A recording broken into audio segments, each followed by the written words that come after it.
Hello everyone, welcome back to the solutions for the ISI PG DRM sample paper. We're at questions 9 to 10. अभी ये दोनों question ही आप लोगों को statistics and probability section से पूछा गया हुआ है. सो क्वेश्चन 9 स्टैटिस्टिक्स है, क्वेश्चन 10 प्रोबेबिलिटी से. सो क्वेश्चन 9 में भी आपको ज़्यादा चेक नहीं करना पड़ेगा.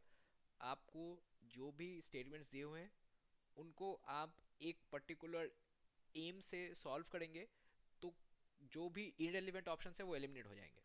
राइट. आपको ऐसा नहीं है कि आपको हर एक ऑप्शन अलग से टेस्ट करना होगा. आप एक ही पाथवे से चलेंगे तो आपको सारे चेक्स हासिल हो जाएंगे. So median inter quartile range, median first quartile, median third quartile, इसका मतलब हमको सारे क्वार्टल्स वगैरह निकालने होंगे और आउटलायर्स भी देखने होंगे. अगर आउटलायर्स नहीं होंगे तो ऑप्शन डी होगा. अगर बाकी ए बी सी में ही कुछ मैच कर दिया तो आगे हम लोग चेक ही नहीं करेंगे. ऑलराइट. सो क्वेश्चन 9 में पहले मीडियन वगैरह निकालने के लिए क्या करना होता है, सॉर्ट करना होता है. तो सॉर्ट करने के लिए हमको पहले मिनिमम वैल्यू वाला उठाना पड़ेगा -1.9. राइट. सो ये वाला सॉर्टिंग मैंने पहले कर लिया है. So I just be putting the values, but आप लोग ज़रूर एक एक करके सॉर्ट कीजिएगा. -1.9 के बाद -1.5 आएगा. ओके. फिर हम लोग -1.1 लेंगे. उसके बाद आएगा -0.1. आप असेंडिंग या डिसेंडिंग कोई भी ऑर्डर में सॉर्ट कर सकते हैं. Completely up to you. Same answer आएगा. 0.5, 1.2, 1.8, 2.1,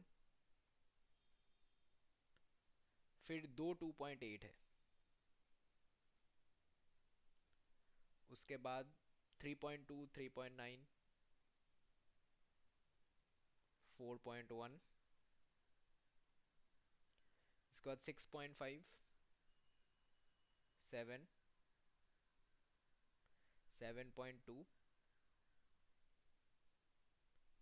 13 और 18. राइट.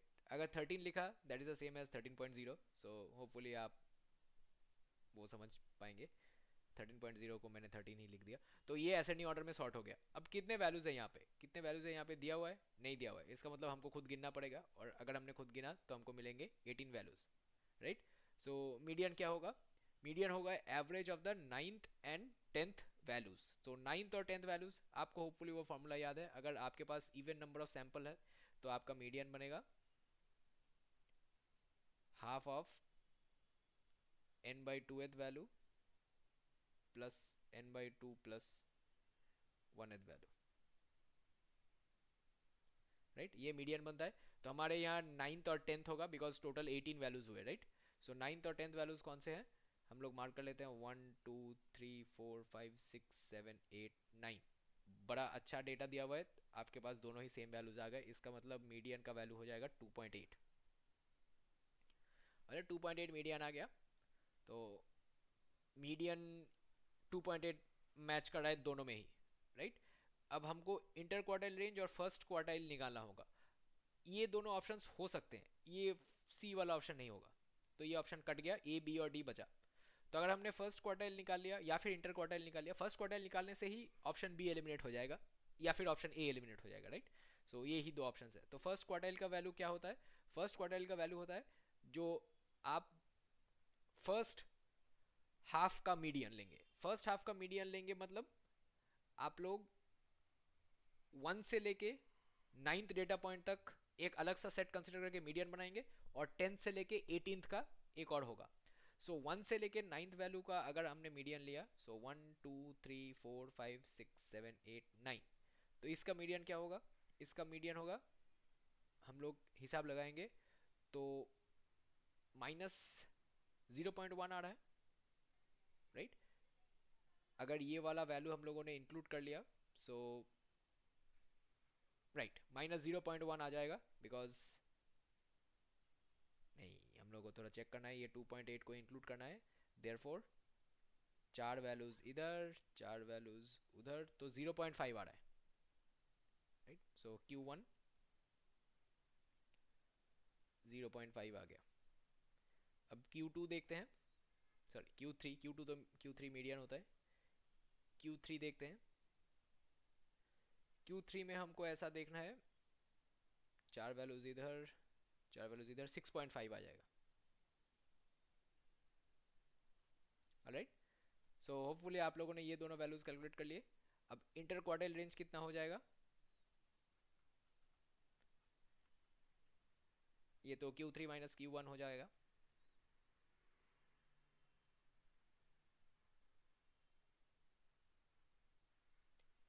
तो IQ वर्ड आ गया 6, ये रहा ऑप्शन ए। आगे आपको चेक करने का जरूरत नहीं है बिकॉज एक ही ऑप्शन करेक्ट होगा। तो मीडियन का वैल्यू 2 पॉइंट आ गया, इंटर क्वार्टाइल रेंज का वैल्यू 6 आ गया, राइट। आगे कोई भी ऑप्शन आपको चेक करने का जरूरत नहीं है। होपफुली आपको समझ आ गया कि कैसे मैंने बी, सी और डी ऑप्शंस को आपको बताया था कि आप एक ही प्रोसीजर में करते रहेंगे तो आगे जो स्टेटमेंट्स एक एक करके आते रहेंगे दोज विल गेट एलिमिनेटेड और verified according to the problem given. यहाँ पे हम लोगों ने जैसे ही Q1 निकाल लिया, ऑप्शन बी एलिमिनेट हो गया था, ऑप्शन सी तो पहले ही एलिमिनेट हो गया मीडियन से, और हमारे पास लास्ट बचा था ऑप्शन डी को हिसाब लगाने का। ऑप्शन डी हिसाब लगाने के लिए हम लोगों को इंटर क्वार्टाइल रेंज से आगे पीछे देखना होता, बट यहाँ पे हम लोगों को कोई देखने का ज़रूरत नहीं पड़ा बिकॉज ऑप्शन ए सही हो गया, ऑलराइट। सो अब आते हैं क्वेश्चन 10 पे। अ पर्टिकुलर कोविड-19 vaccine produces a fever higher than 102 Fahrenheit. Side effect, hopefully आप सब लोगों को साइड इफेक्ट नहीं आया होगा, मुझे तो नहीं आया था, बट फैमिली में काफ़ी सारे लोगों को साइड इफेक्ट आया था। In each vaccine with a probability of 0.01, a clinic vaccinates 10 people a day. In a given day, what is the probability that exactly 8 people will develop the side effect? ये तो probability का सम मतलब clearly दिख रहा है, ये binomial probability होगा, right. Binomial probability में यहाँ पे क्या दिया हुआ है, n का वैल्यू है 10, राइट। सो हम लोग शुरू करते हैं, सम नंबर भी 10, हाँ सम नंबर भी 10 है। चलिए n का वैल्यू है 10, p का वैल्यू है 0.01, और हमको निकालना क्या है, हमको निकालना है एग्जैक्टली 8 पीपल। सो फॉर्मूला क्या था, p of x equal to k, इसका वैल्यू क्या होता है, इसका वैल्यू होता है n c k p to the power k 1 minus p to the power k, right. तो डायरेक्ट फार्मूला में पुट करते हैं, आपको आंसर मिल जाएगा। So p of x equal to 8 आपको निकालना है, तो यहाँ पे आ जाएगा 10c8 p to the power 8 into 1 minus, अच्छा p का वैल्यू ही डाल देते हैं। सो p का वैल्यू है 0.01, right. 0.01 to the power 8 into 1 minus मतलब 0.99 टू द पावर 8, ये है। तो यहाँ पे आपको क्या चेक करना है, यहाँ पे आपको चेक करना है कि कौन सा वैल्यू आपको करेक्ट ऑप्शन के आसपास ले जा रहा है। आसपास मतलब आप बस वेरीफाई कर लीजिए कि कुछ ऑप्शंस आप एलिमिनेट कर सकते हैं और फिर पावर देख लीजिए। देखिए यहाँ पे आप लोगों के पास ऑप्शन क्या है, आप लोगों के पास ऑप्शन है लास्ट डिजिट 5 का और लास्ट डिजिट 9 का, और फिर ऑर्डर ऑफ मैग्नीट्यूड में आपको चेक करना है। तो आपको पहले 8 C10 इवेलुएट करना है, होपफुली आपको ये आता है। 8 C10 का मतलब होता है 10 फैक्टोरियल ऊपर में और नीचे 8 factorial into 10 minus 8 factorial, right, 2 factorial. So 10 factorial क्या होगा, 10 इंटू 9 इंटू 8 फैक्टोरियल, और यहाँ पे 8 फैक्टोरियल होगा इंटू 2 होगा, राइट। तो ये कट जाएगा और ये 90/2, ये 45 आ जाएगा। सो 45 आ गया। तो क्लियरली हम लोग देख सकते हैं कि ये 45 इंटू ये क्या है, ये इसका वैल्यू है, सॉरी सॉरी सॉरी सॉरी, यहाँ फॉर्मूला में हम लोगों ने यहाँ पे n माइनस के लिखना था, राइट। तो ये 2 हो जाएगा। तो यहाँ पे हमको क्लियरली दिख रहा है कि ये 0.01 टू दी पावर 8 है, राइट।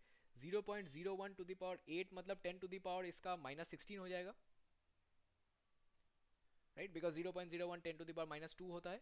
और 0.99 का होल स्क्वायर, इसको अगर हम मल्टीप्लाई करेंगे तो हमारे पास 99 का होल स्क्वायर लाने के लिए आपको क्या करना होगा, 99 का होल स्क्वायर लाने के लिए आपको हमेशा याद रखना है 100 - 1 का होल स्क्वायर की तरह से हिसाब करना है।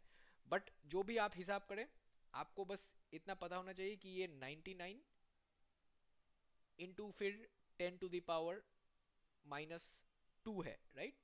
तो यहाँ पे 10 टू द पावर -4 आप लिख सकते हैं। तो यहाँ पे देखिए 10 टू द पावर -20 के आसपास आ रहा है, राइट। बट ये 45 इंटू 90 स्क्वायर, इसको हमको हैंडल करना पड़ेगा। ये 45 इंटू जो 99 का स्क्वायर है, राइट, ये 99 इंटू 10 टू द पावर -2 है, तो ये 10 टू द पावर -4 हो गया, दैट इज श्योर। 45 इंटू, ये बहुत बड़ा नंबर है, बट हमको पता है कि ये 5 से एंड करेगा, राइट? तो अगर ये 5 से एंड करेगा तो हम लोग कौन सा ऑप्शन यहाँ पे मार्क करेंगे? यहाँ पे हम लोग मार्क करेंगे ये वाला ऑप्शन, ए और सी। अब हमको देखना है कि कौन सा वाला ज़्यादा अप्रोप्रिएट होगा इसको मार्क करने के लिए। सो यहाँ पे अगर हम लोगों ने 99 का स्क्वायर इवेलुएट किया, कितना आएगा? 4 डिजिट आएगा। तो 4 डिजिट जब आएगा उसको अगर हम लोगों ने 2 और डिजिट से मल्टीप्लाई किया तो आपके पास कितने डिजिट आएंगे? आपके पास लगभग 6 डिजिट आ जाएगा। तो वो 6 डिजिट्स कौन से होंगे? ऑब्वियसली यही पार्ट है 441045। तो ये 6 डिजिट से अगर मैंने और 6 जीरोस हटा दिया, राइट साइड में कर दिया, तो हमारे पास क्या ऑप्शन आएगा? 10⁻⁻10, जिसके लिए आपको ऑप्शन ए पे मार्क कर देना है, कैलकुलेट ही नहीं करना है। ऑलराइट, क्लियरली हमको दिख रहा है ऑप्शन ए आंसर होगा। ऑलराइट, सो आप लोग हमेशा ऐसे पावर को इवेलुएट करके चेक कर सकते हैं। अगर आपने पावर को इवेलुएट करके चेक कर लिया तो आपको ज़्यादा कैलकुलेशन नहीं करना पड़ेगा, बिकॉज ये वाला कैलकुलेशन करने का कोई मतलब नहीं बनता। आपको ऑप्शन में कोई ऐसा हेर फेर नहीं दिया हुआ है ताकि आप लोग पकड़ ना पाए कि कौन सा करेक्ट ऑप्शन होगा। आपके पास दो ही डिजिट्स हैं, सॉरी दो ही नंबर्स हैं, बस पावर्स में डिफरेंस है। तो पावर्स में डिफरेंस आप लोग पावर का अरिथमेटिक से देख सकते हैं, और लास्ट डिजिट कंपेयर करके आप लोग पता कर सकते हैं कि जो 45 से मल्टीप्लाई हो रहा है और 99 का आप स्क्वायर करेंगे तो लास्ट में क्या होगा? 9 इंटू 9 होगा, राइट? 81 होगा। तो लास्ट में 1 आएगा, उसको 45 से मल्टीप्लाई करेंगे तो लास्ट में 5 डिजिट रहेगा। तो लास्ट में जो 5 है वो ऑप्शन ए और ऑप्शन सी को गारंटी करता है। अब आप इंडिसेस मिला लीजिए, ऑप्शन ए करेक्ट आंसर मिलेगा। Alright, so again these sums were not exactly difficult, but आपको कॉन्सेप्ट पता होना चाहिए और फिर बहुत बारीकी से आपको कैलकुलेशंस करने होंगे। कैलकुलेशंस में अगर थोड़ा सा भी गलती हो गया, अगर असेंडिंग ऑर्डर में अरेंज करने में गलती हो गया, तो आपका पूरा मीडियन और इंटर क्वार्टाइल रेंज खराब हो जाएगा क्वेश्चन 9 में। और क्वेश्चन 10 में अगर आपने पावर मैथमेटिक्स में गोलमाल कर दिया तो आप ऑप्शन ए और सी में कंफ्यूज हो जाएंगे।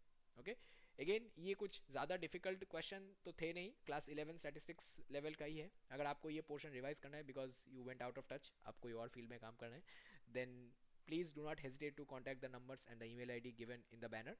Our team will get in touch with you and will help you as you need. अगर आपको इस वीडियो पे कोई भी कमेंट सेशन फीडबैक कुछ भी डालना है तो आप यूट्यूब का कमेंट सेक्शन यूज़ करें। यूट्यूब के वीडियो डिस्क्रिप्शन में हमारे इंस्टीट्यूट के डिटेल्स और इस एग्जाम की भी डिटेल्स मौजूद रहेंगे, आप वहाँ से भी हमारे साथ संपर्क कर सकते हैं। With that being said, I will end this video here. अगले वीडियो में नेक्स्ट क्वेश्चन का सलूशन करेंगे। Thank you for tuning in, bye and take care.